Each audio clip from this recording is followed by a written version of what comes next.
Hey YouTube, Hill Country Husker. Appreciate you guys checking out my videos. Thank you for all the subscribers. Appreciate the comments. Keep them coming. I just want to say thanks for all that. One of the things I really like about YouTube and the people that I subscribe to is their real life experiences and the knowledge and the training and like I said, their experiences that they relay to the rest of the YouTube community. I think it's really great that people that know about a subject relay the information that they know about that subject. So with that, that's what I want to do. I want to talk about something that I think I know a little bit about. As I mentioned in a previous video, I've recently returned from traveling in Europe. This is not my family's first trip to Europe. We've done this a couple of times. And here's some of the things that we've learned and some tips for anybody that's traveling, whether it be to Europe or just traveling to Disney World or to wherever you might be going, whether you're going here in the States or going wherever. Good tips. Here's what I've learned.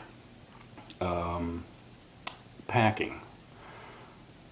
Think about where you're going, what the conditions are, and don't overdo it.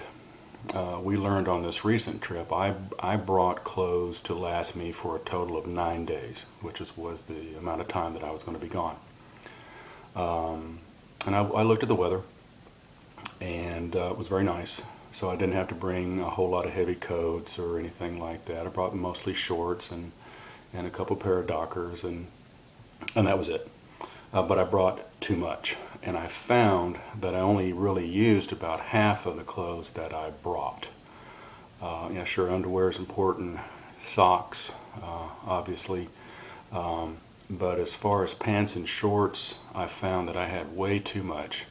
I even brought too many shirts, even though I wore a different shirt every day, just because we're out doing stuff. So keep that in mind. Think about when you're going, and try to pack light. Also realizing that you can buy stuff at your destination.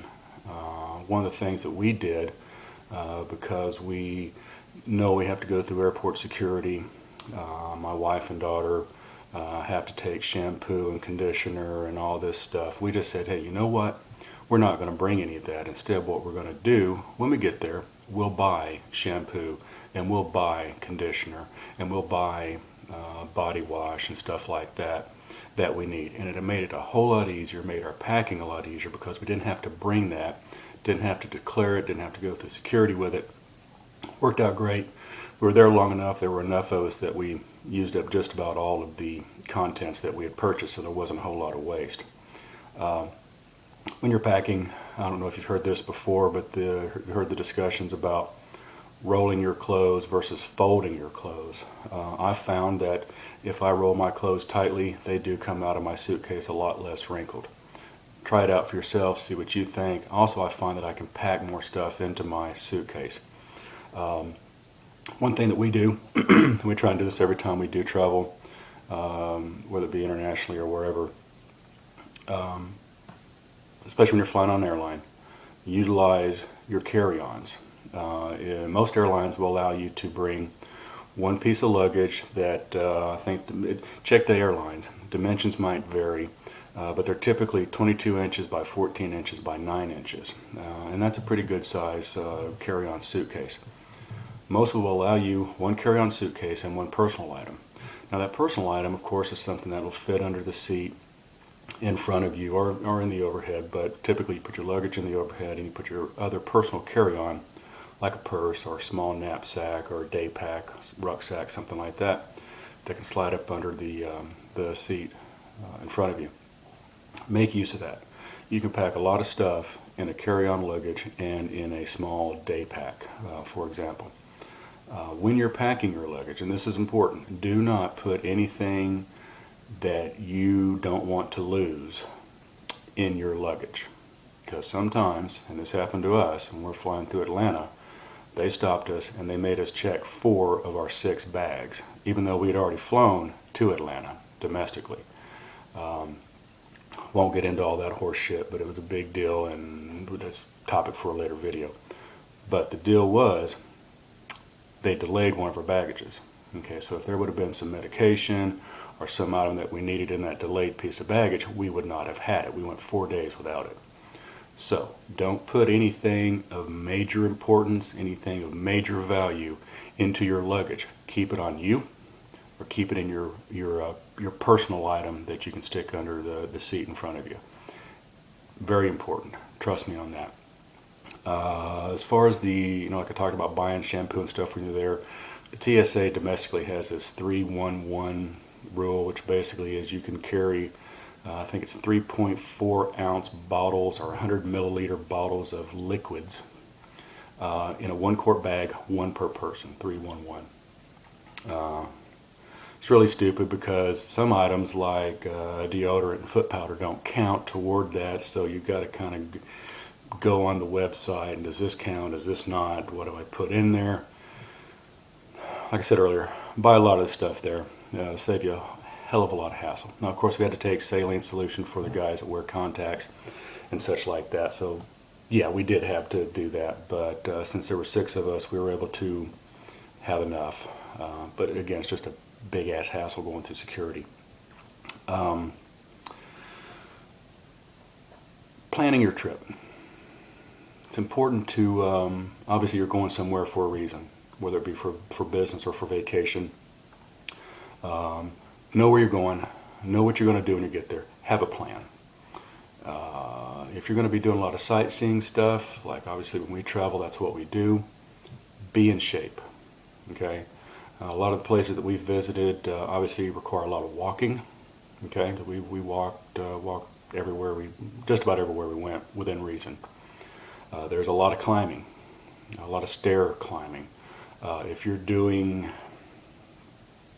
I don't know, Eiffel Tower or St. Paul's Cathedral or whatever, there's going to be a lot of climbing.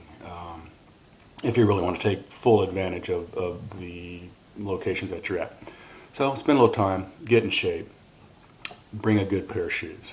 A lot of websites that I read going into it talked about, well, try to not look like the tourist and try to fit into the local. Screw that. You're a damn tourist and you're going to be surrounded by other tourists, so if you're comfortable wearing Reebok tennis shoes or Merrell hiking boot, whatever it is, bring comfortable shoes, bring good socks, because your feet will take a beating. Very important that you do that. Umbrellas, if you're traveling to Europe, they actually get rain, unlike here in the Texas Hill Country. You just never know. Buy a small little umbrella. You might even take an emergency rain poncho. They're small, cost less than $1 in most places. Grab that, throw it in your pack. Obviously when we go around, we always carry a day pack for keeping things in. As far as currency and stuff like that, obviously when you're going to a foreign country, US dollars don't spend. If you're going to the United Kingdom, you need to have pounds. If you're going to the European continent and EU countries, you got to have euros. Here's what I found. If you try to convert your U.S. currency into the euro or the pound or whatever here before you leave, your bank's going to screw you. They're going to hit you hard with the conversion fees. Okay.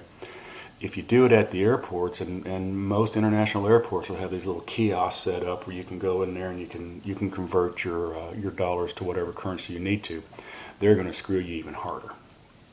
Here's what I found. Here's what works really well. A little bit controversial. Bank of America. I hate Bank of America. I think probably most of you hate Bank of America. I think even Bank of America hates Bank of America. But the one good thing that they have is they have partnership agreements with most of the European banks. They have an agreement with Barclays in the United Kingdom. They have an agreement with BNP Paribas in France, Deutsche Bank in Germany, the Bank of Spain, whatever that one's called. Anyway, what the agreement is that if you have an ATM from Bank of America you can use your ATM card at any of their banking locations, and they're like say a Barclays ATM, and you can withdraw money from your account here in the States over there, and you avoid the conversion fee. Most of the times they'll do this without a transaction fee. So you're basically doing the conversion one for one, and you're not paying extra for it. Really helps because the conversion fees will rape you. Stay away from it. Doesn't mean you have to have a Bank of America account. I have one just for this purpose. Initially, they didn't want to give me one, and I'm like, "You're denying me opening me an account?" And I hear I want to put a couple $1,000s into your bank. Anyway, another topic for another video. Got that done.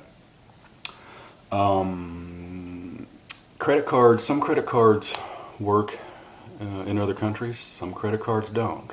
What I found is that Discover Card does not work in Europe.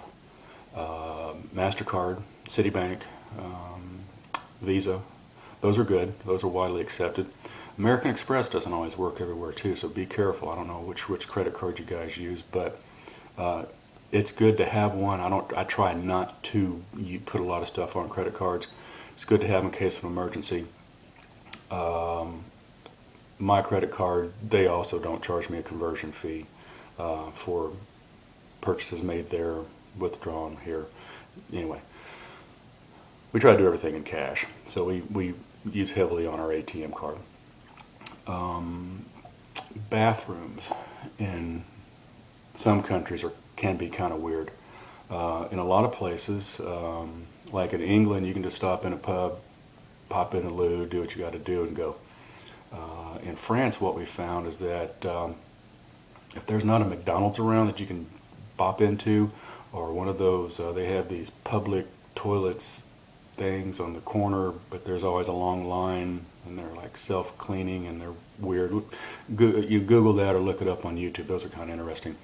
Never used one, but I've seen a lot of them. Best thing to do is just go into a cafe or a restaurant, order a cup of coffee, maybe get a beer, and they'll let you use the restroom. Some of the restrooms are men, women both. Some of them, and this is the really weird part, they'll have a men's restroom here with a toilet, and they'll have a women's restroom here with a toilet, but out in the hallway they'll have a urinal. And that's kind of weird because you're sitting there, not sitting there, but standing there doing your thing, and there's women and girls and boys and kids walking behind you going to the men's, women's restroom. It's weird. You gotta go. I guess everybody's cool with it, so just some things. Be prepared. It can kind of be weird. If you're going to be traveling internationally, real important, learn about your airports before you get there. Some of these international airports are humongous. You got people flying everywhere.